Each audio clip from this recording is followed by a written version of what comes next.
आपने इसकी शक्ति थी कि मोदी जी इतने बड़े नेता बने। आपकी किसकी संपत्ति है कि बांटी जा रही है बड़े बड़े सेठों को?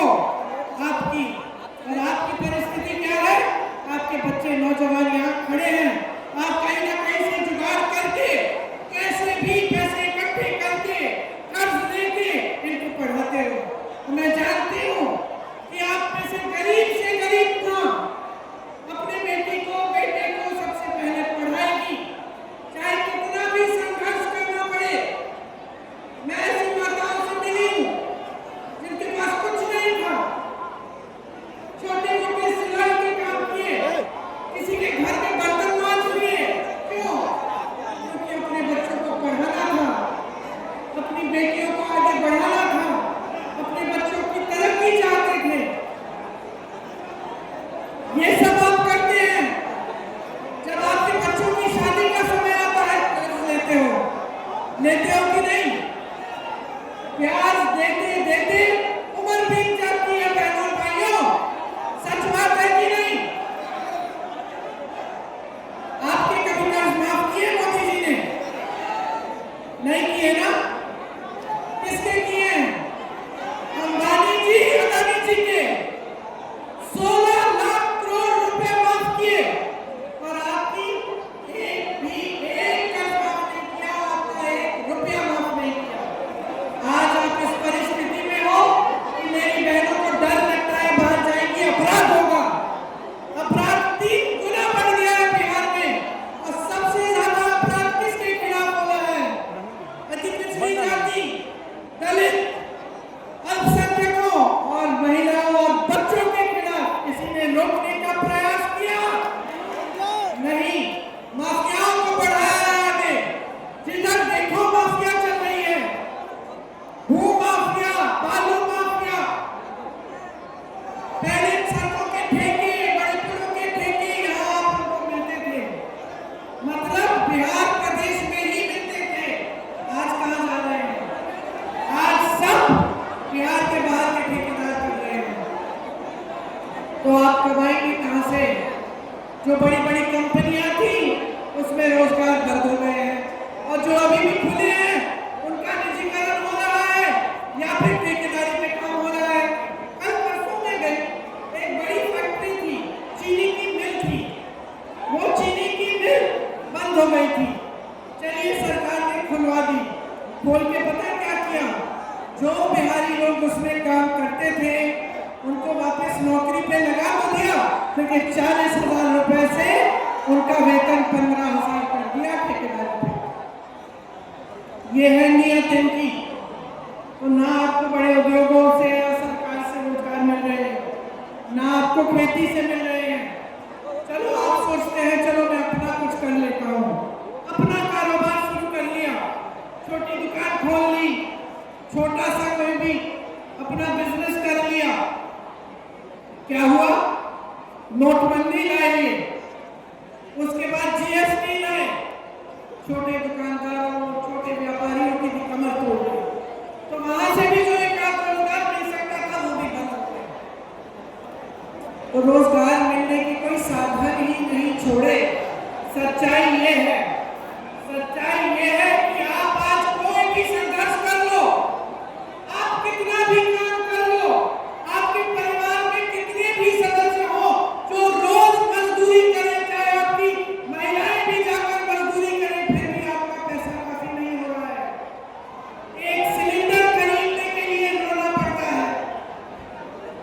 त्योहार आता है, छठ है, दिवाली है, ईद है, घबराहट होती है कि मेहमान आएंगे, खाना पकाना पड़ेगा, लिपाई पुताई करनी पड़ेगी, तैयारी करनी पड़ेगी, त्योहार के लिए कैसे करेंगे? आज ये आपकी स्थिति है कि यहाँ से छोड़कर आधी आबादी पलायन करके बड़े बड़े शहरों में चले गए। आप नौजवान हो, अभी आप गए नहीं हो, लेकिन एक ना एक दिन आपको भी पलायन करके जाना पड़ेगा रोजगार के लिए। क्या सोचते हो ये आसान बात है? नहीं है। मेरी बहनें बताएंगी जिनके पति दूर बड़े बड़े शहरों में काम कर रहे हैं और ये अकेली यहाँ अपने परिवारों को संभाल रही है। बच्चा बीमार पड़ता है, डॉक्टर के पास दर दर भटकना पड़ता है, अकेले होते हैं। जब तक शहर से पैसे आते हैं समय भी लगता है। सब समस्याओं का सामना अकेली कर रही है। और जो वहां चले गया है पलायन करके, वो कितना संघर्ष करता है, बड़े शहर में जाता है, किसी को जानता नहीं है, किसी को पहचानता नहीं है। कहीं एक छोटा सा कमरा ले लिया किराए पे, उस कमरे में उसके साथ 10 और लोग देश भर से पलायन आके रह रहे हैं। वो बेचारा उन सबके साथ वहां रहता है, सुबह निकलता है, मजदूरी ढूंढ लेता है, जितना भी वेतन मिलता है, जितनी भी मजदूरी मिलती है ले लेता है। चलो कोई बात नहीं, कुछ तो मिल रहा है, कुछ तो नौकरी कर रहा हूँ, घर कुछ छोटा मैं बचा के भेज तो पा रहा हूँ। बड़े शहरों में अपमान सहता है, कोई बड़ा सेठ उल्टा पुल्टा बोल देता है, उसको अपमान कर लेता है। अक्सर मैंने देखा है कि खास तौर से जो यूपी बिहार के लोग हैं, जो पलायन करके आते हैं बड़े दिल्ली जैसे शहर में, उनका वहां अपमान भी होता है। वो जो गया है पलायन करके मजदूरी कर रहा है, वो अपमान भी सह लेता है, पी लेता है, क्योंकि मजबूरी है और कोई चारा नहीं है। साल में एक बार घर आएगा, त्योहार के समय, दिवाली के समय, ईद के समय, तो वही 4-5 दिन, वही 10-15 दिन मिलेंगे, तभी परिवार को देखेगा। साल भर में बच्चे कितने बड़े हो गए उसको एहसास ही नहीं होगा। क्या समस्याएं हैं जिनसे जूझ रहा है परिवार, बेचारे को पता चलेगा, लेकिन आ नहीं पाएगा मदद करने के लिए। माँ बाप खेती में अभी भी मजदूरी कर रहे हैं, हाथ नहीं बटा पा रहा है, क्योंकि बड़े शहर में है। ये कैसा जीवन है? क्या ऐसा होना चाहिए? क्या ऐसे खुशहाल प्रदेश में, जहाँ उपजाऊ जमीन है, जहाँ इतनी काबिल जनता है, जिसने देश का निर्माण किया। देखिए, मैं पूरे देश भर में भ्रमण करती हूँ, कन्याकुमारी, केरल से लेकर कश्मीर तक मैंने बिहारी मजदूर देखे हैं। पूछा है, कहा के भाई यहाँ के नहीं करते तो? मैं बिहार का हूँ। क्या बना रहे हो? यहाँ बड़ी इमारत बनने जा रही है।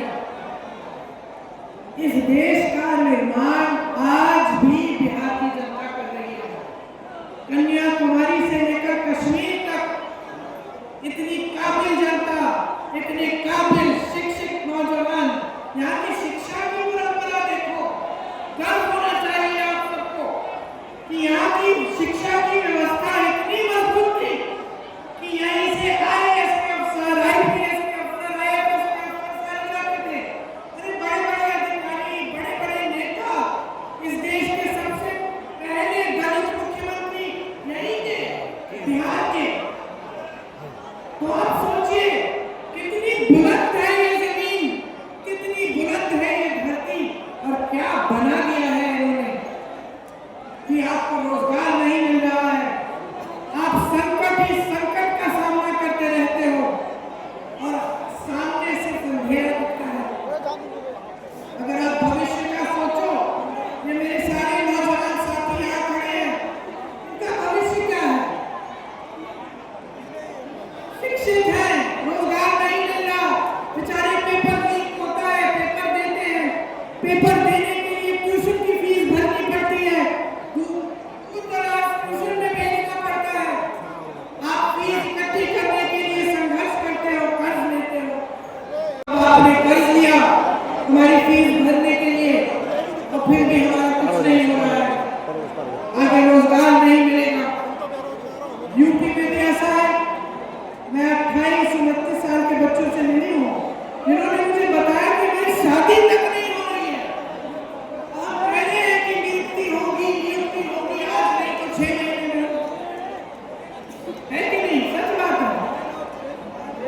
और यहाँ राजनीतिक मंचों पर बड़े बड़े नेता, मोदी जी जैसे नेता क्या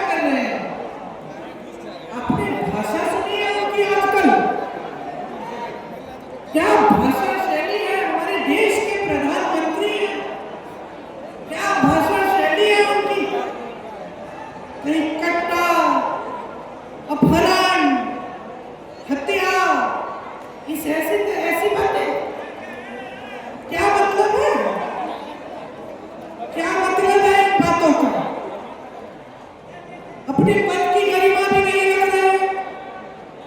हमारे देश के प्रधानमंत्री आज ऐसी बातें आपके सामने करने लगते हैं। इनकी पूरी राजनीति जनता को बांटने में रही है, धर्म के आधार पर वोट मांगते हैं। इनका एक एक कार्यकर्ता आपके घर आता है, आपको कहता है डरना चाहिए, आपको धर्म के नाम पर वोट दो। बहनों, यूपी में मैं जहां गई थी, जगह गई वहां भाजपा के कार्यकर्ता जाकर प्रार्थना करवाते हैं, शपथ दिलवाते हैं कि धर्म के नाम पर आप भाजपा को वोट देंगे। ये कोई बात नहीं है, ये आपको फुसलाने का काम है, आपके ध्यान को भटकाने का काम है। देश के प्रधानमंत्री की हिम्मत होनी चाहिए कि आपके मंच पर आए और आपके रोजगार की बात करें, आपके मंच पर आए आपके भविष्य की बात करें, आपके मंच पर आए बताएं कि यहाँ का वो बड़ा पुल अभी तक क्यों नहीं बना है। आपके मंच पर आए बताएं कि कितनी शिक्षा के संस्थान में लगाएंगे आपके लिए, यहाँ कितने डिग्री कॉलेज, कितनी यूनिवर्सिटियां। ये बात करनी चाहिए कि ये सब उल्टी सीधी बातें ध्यान भटकाने वाली। आप बताइए, आपको क्या लगता है, ये शोभा देता है प्रधानमंत्री को? पहले 20 सालों से इनकी सरकार है, आप मुझे बताओ आपकी तरक्की हुई है 20 सालों में? 20 सालों में आपको क्या इन्होंने 10,000 5,000 रुपए दिए कि नहीं दिए? दिए कि नहीं दिए? अभी दिए ना, एक हफ्ते पहले दिए ना, इससे पहले 10 सालों में दिए थे कि नहीं दिए थे? नहीं दिए थे। क्यों नहीं दिए? क्यों नहीं दिए? आज क्यों दे रहे हैं? आज क्यों दे रहे हैं?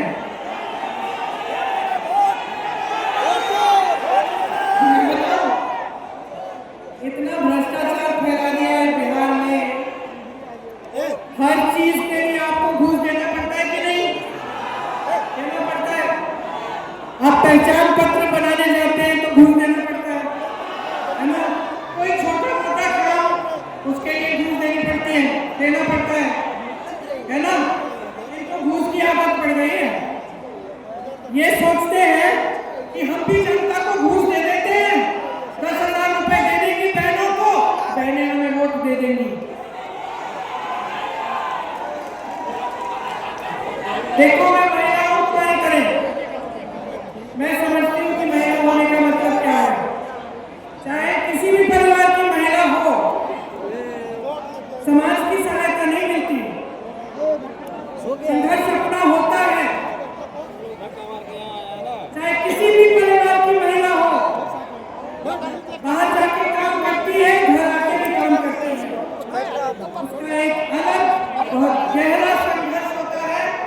आप नहीं समझ पाएंगे मेरे पुरुष दोस्तों, आप नहीं समझ पाएंगे। आप घर आते हो, नौकरी करके, काम करके, लेट जाते हो आराम से, आप आराम से लेट जाते हो। आपके लिए कोई खाना परोस के देता है, आपके लिए कोई खाना परोस के देता है, पूछता है सब कुछ ठीक है। जब आप आराम करते हो फिर वो बच्चों को देखती है, वो देखती है कि बच्चे ठीक हैं, बच्चों ने खाना खाया है, पढ़ाई की है, कल पाठशाला जाना है, बस्ता तैयार है कि नहीं, हाथ पांव साफ किए, नहाए धोए बच्चे की नहीं। फिर वो देखेगी कि घर में जो बुजुर्ग हैं उन्होंने खाना खाया कि नहीं, उनकी देखभाल करेगी और अंत में जाकर मेरी बहन खाना खाएगी, अंत में सोएगी। ये संघर्ष आप नहीं समझ सकते, लेकिन मेरी बहनें समझती हैं और मैं समझती हूँ, मैं देखती हूँ हर जगह जाकर। आप खेती में भी काम करती हो तो घर आकर और काम होता है। कोई आपके संघर्ष को पहचानता है? 10 सालों में किसी ने आपके संघर्ष को पहचाना?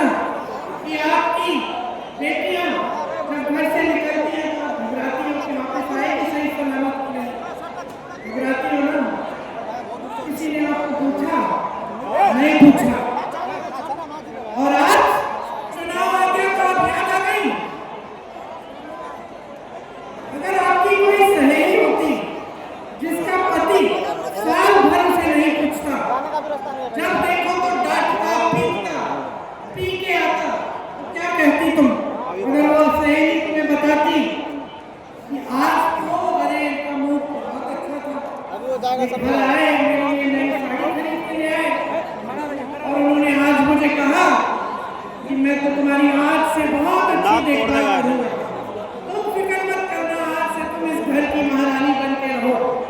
तो तुम अपने दोस्त को, अपनी सहेली को क्या कहती? यही कहती ना, इनकी बातों में मत पड़ो, ये 10 सालों से तुम्हें पीट रहा है, 10 सालों से तुम्हें प्रताड़ित कर रहा है, तुम इसकी बातों में मत पड़ो, ये वैसा का वैसा रहेगा जैसा था, यही कहोगे ना? और यही आपकी सरकार है, यहाँ की यही सरकार है। 10-20 साल गुजर गए, आपके लिए कुछ नहीं किया। अब पता चला कि जनता का मूड बदल रहा है, जनता दुखी है, परेशान है, रोजगार नहीं मिल रहा है, महिलाओं को सुरक्षित नहीं रख रहे हैं, संघर्ष कर रही हैं, तो चलो कोई नई स्कीम निकालते हैं, उनको 10,000 रुपये पकड़ा देते हैं। तो मेरी बहनों, बहुत समझदार होती हो तुम, ले लो 10,000, और चुनाव से पहले और देंगे तो और भी ले लो, लेकिन अपना वोट मत दो इनको।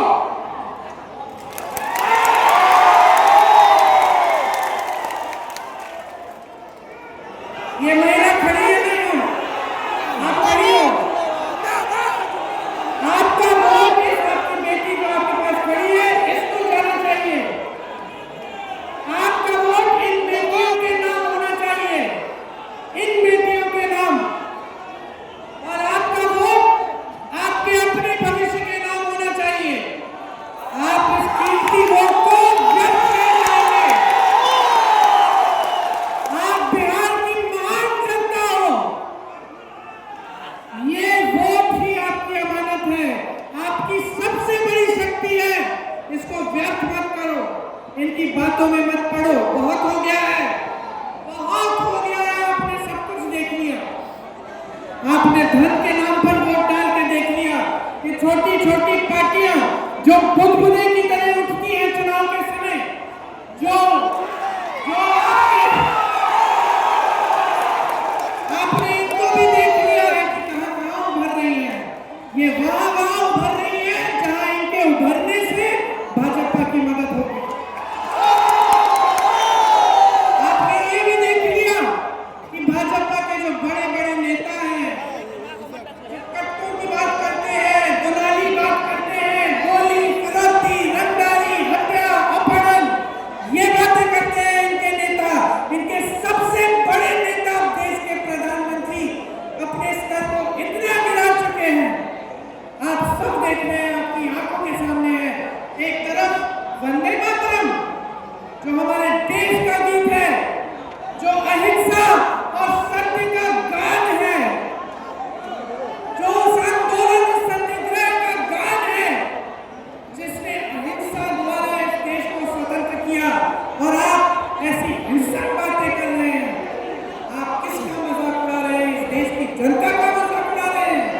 ये देश जो है बहुत विवेक है इसमें, मैं बताती हूँ आपको, सुन लीजिएगा प्रधानमंत्री जी जहां भी है, मैं बताती हूँ, इस देश में इतना विवेक है कि आपको पहचान रही है। आज आप वोट चोरी पर उतर गए हैं,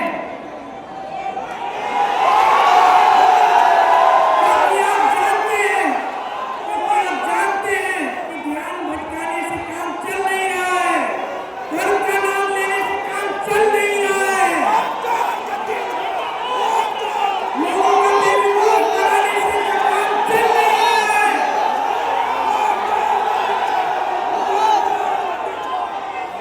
आज बिहार की जनता कह रही है हमें गठबंधन की सरकार चाहिए,